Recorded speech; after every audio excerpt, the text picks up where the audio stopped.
Welcome to the What's Happening Birmingham video podcast.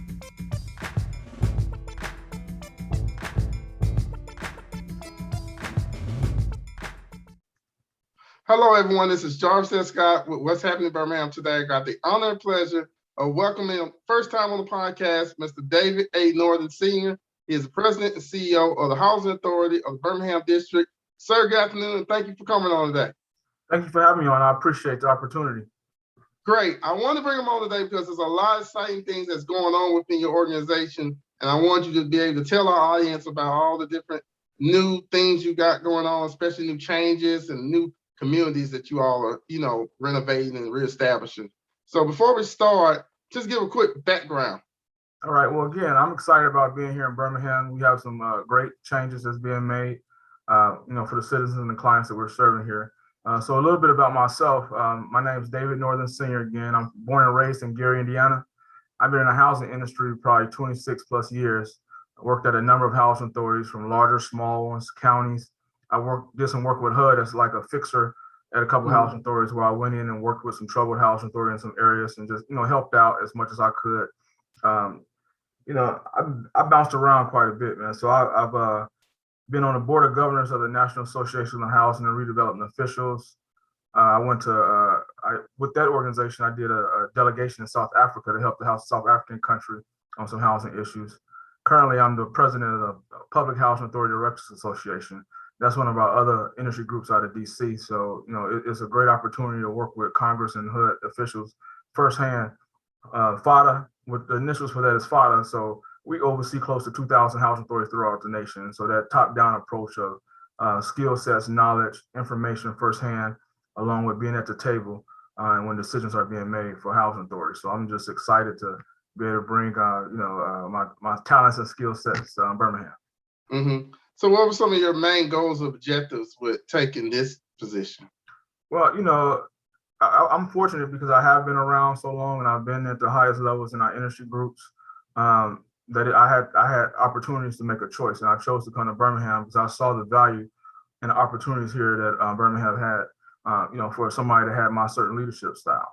We have to reposition, which is something that's major that we're doing here in Birmingham now. Recently, we put out an RFQ, a request for qualifications, and had 14 plus developers submit proposals on 32 plus properties that we own and some we don't own. So that's exciting when we see that we're have the opportunity to reposition our inventory, which is an aging housing stock, and put people in quality, affordable housing. This upgrade. Even looking at our properties now, we have a number of seniors, people aging in place, people with disabilities, but we don't have the inventory to accompany them. And so, with that change or repositioning, we'll be able to create different types of housing for the select population of individuals that we have. We're going through agency reorganization right now, so we can focus on the future of the Housing Authority of Birmingham. We're changing our mindset and want to act more like a business. As we know that the federal dollars has continually dwindled, we have to find ways to create our own income so we can sustain our programs, our services, and the properties. One of the reasons that we're in the condition that we're in now is that the government never fully funded our capital needs of the properties that we own. Therefore, for years, we've had a backlog of maintenance repairs and upgrades that was needed and necessary, and we had to determine what's the best fit for our funding. And so as we move forward and with repositioning and operate more as a business and treat our residents like clients, having a whole different mindset and care for the people that we're serving, it's something that's really exciting. Okay, and particularly you're coming here at a time where, Birmingham is changing. Like, you blink an eye, you see a new building come up. Yeah. And especially downtown. And one reason I wanted to bring you on was to talk about the Southtown redevelopment project. Can you tell people a little bit, update where you all are at right now? I'm gonna tell you that I'm just gonna be honest. When I first started telling friends that I was interested in coming to Birmingham, everybody's like, Birmingham? Why Birmingham? I had never been to Birmingham before I started interviewing here. When I got here, I found it as a jewel. I mean, like you said before, the buildings are coming up. So you see as money is being spent and investments being made into the community. Some of the challenges that we may face as a housing authority, I looked at as opportunities And so, even looking at Southtown development, that's some of the richest land in the city. And so, I know I wasn't here when it started, but, I'm the type of person that I'm here now. So I take ownership and I have to help lead that project into the future. So Southtown is something I've really been able to, get a grips of and wrap my hands around. I've been able to meet with a lot of clients that we serve there, some of the individuals that have been relocated. Our development team, we've continually sitting down and meeting, and we have whole bi-weekly calls to keep everybody up to date. And just hearing some of maybe the pluses and minuses related to the development. People had a lot of concerns about gentrification and a lot of concerns about people being relocated. But I'm gonna tell you one thing: if you look at the housing stock and the need for individuals to be in quality, decent, safe, and sanitary housing, you really wouldn't have a problem with that. And by law, housing authorities can't gentrify. We're bringing people back. Now, we may not bring the whole 500 units back, but we're bringing over 200 plus units back of affordable housing there with goals to have even more. We're bringing some market rate housing, which we have a number of clients that we serve now that have good jobs and paying a substantial amount of their rent based on their income. So they can be some of the homeowners there. So it'll be a good mix with the commercial piece. So that's something that's exciting. And as I mentioned earlier, as we change and think about it as a business, we got to think about all those things, right? And so Southtown's exciting. Okay, and I know Southtown has been something, that's, we can never control sometimes in the news, how people put that out there. And that was one of the reasons I wanted to bring you on the podcast, so you have an opportunity to speak, hear from, I like to say, the horse's mouth, what's going on. And like when you spoke earlier about gentrification and all that, what is the actual process that you all are going to evaluate who gets to return back into Southtown? Well, when individuals was relocated, at that time, they made a determination that they want to remain on site longer, because we demolishing it in phases. So some people remained on site that had doctors and family members or in school in that area. Some people was relocated to different areas. Now, when the properties are ready, the new development is ready, then we'll send notices out to those individuals that, one, mentioned that they want to come back, and two, everybody else that was displaced as a result of the demolition and upgrades of the community. And so at that point, they get the opportunity to say, hey, I want to come back, or I don't. If they decide to come back, they have to go through an application process to come back.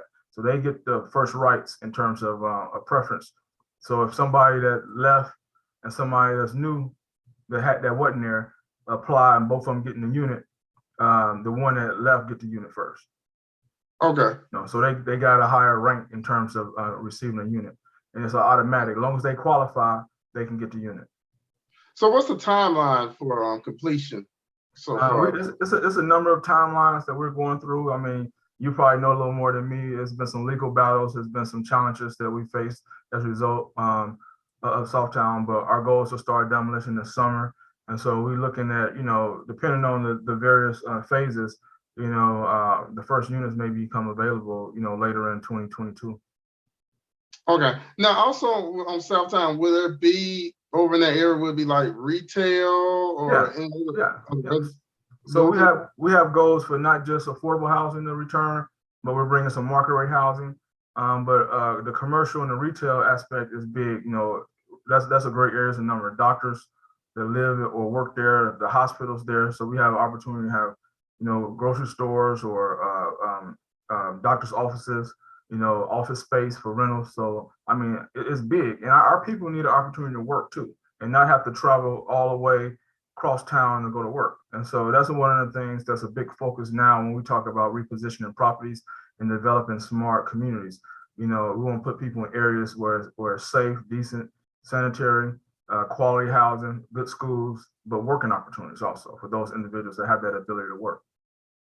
All right. So currently, now we're in 2021, what's the current resident breakdown of people that's in the housing community in Birmingham right now? So we have two major programs at the Housing Authority here. We have our public housing program. That's the units that we own and operate. That's Southtown, right? Then we have our housing choice voucher program, and that's when people get the voucher and they can rent from landlords throughout the various communities. And then we have our market rate inventory, our affordable. So once we, demolish traditional public housing like Titusville, so that's another part. So right now we service close to 23,000 citizens overall, with our programs as related to our housing related programs. And so that breakup is we own and operate close to 5,000 plus public housing and affordable housing units and close to 6,000 vouchers.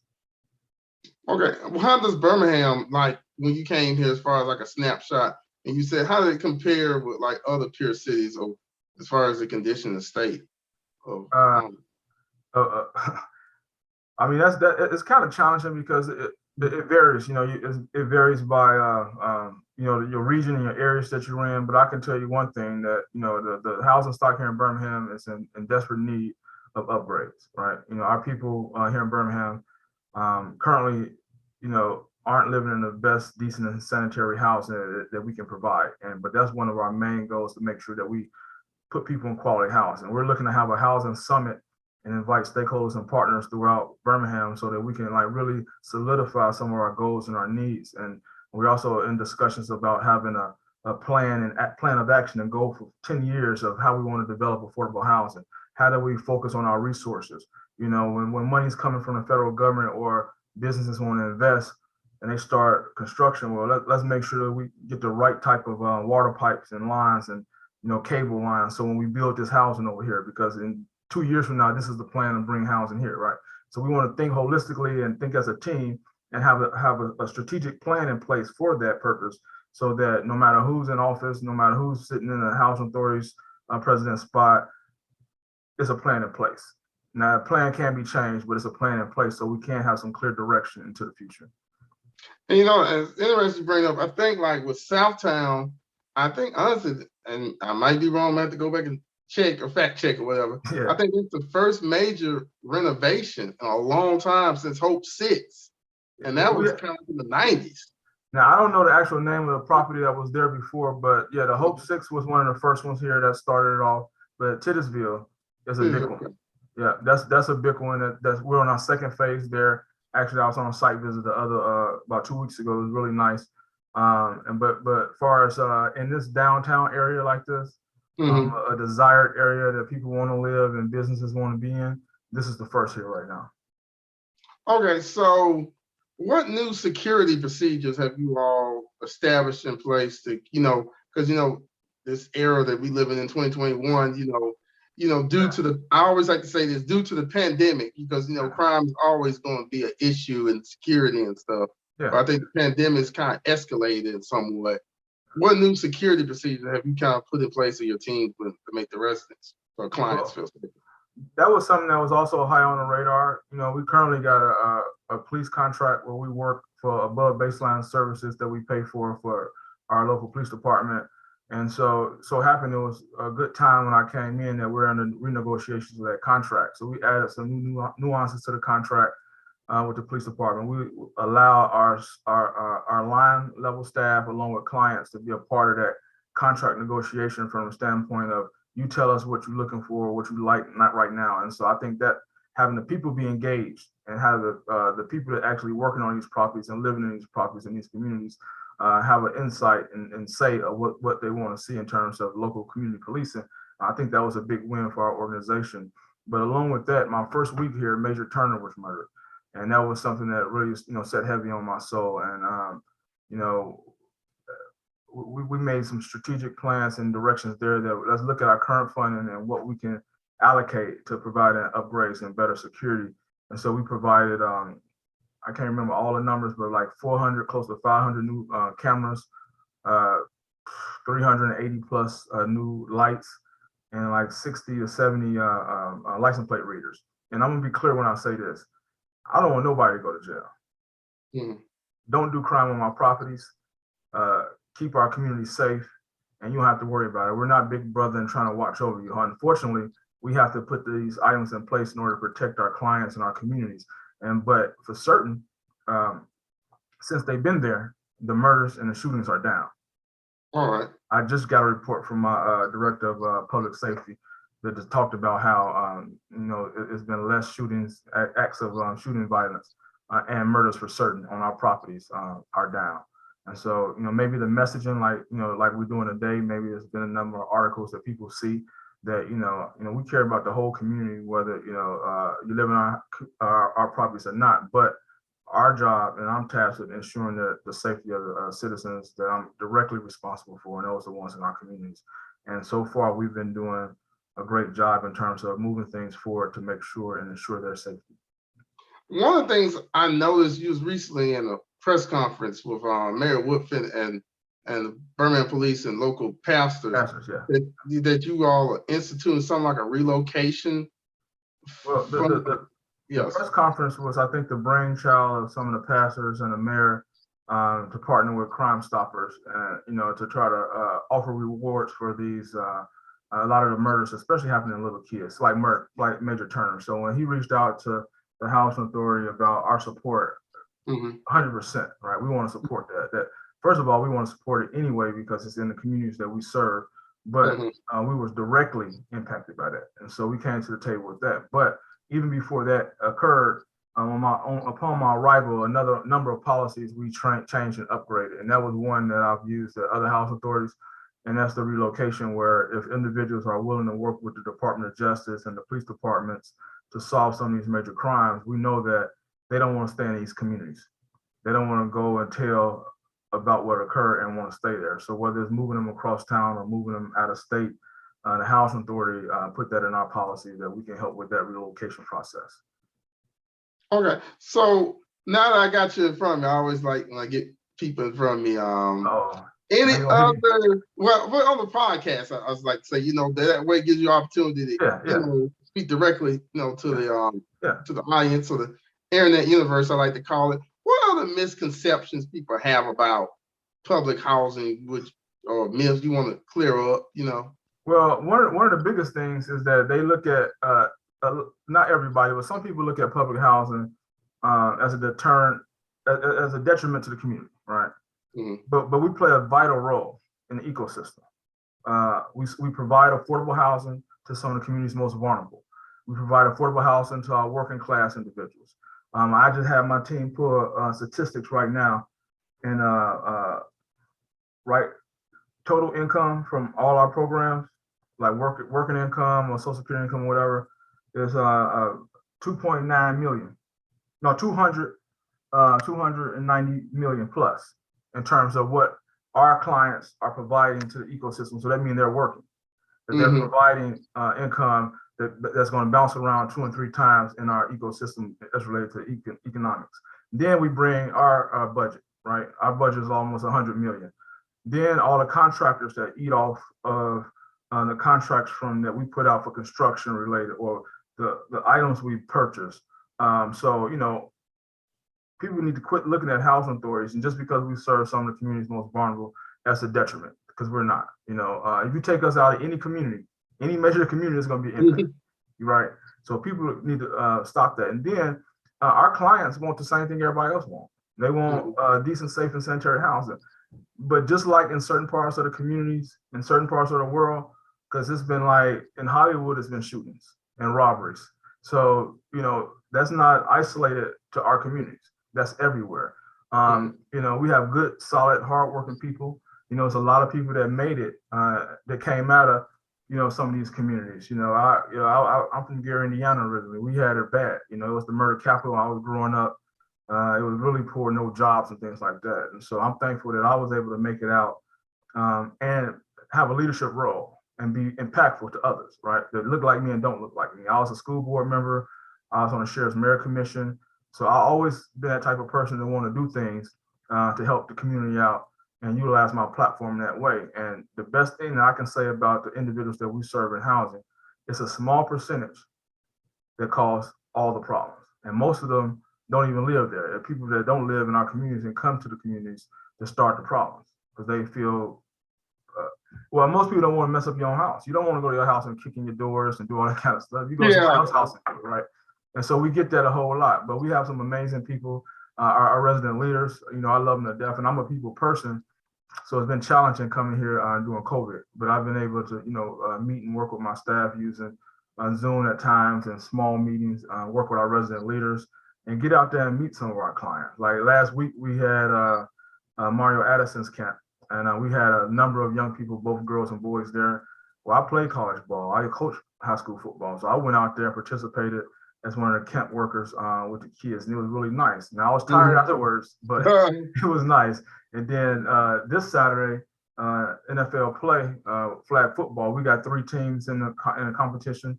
I'm coaching one of them. And so, leading the organization of some amazing and great people, sometimes just having that little access or opportunity to something or somebody's different will really change a young person's life. And so that's what we're here to do.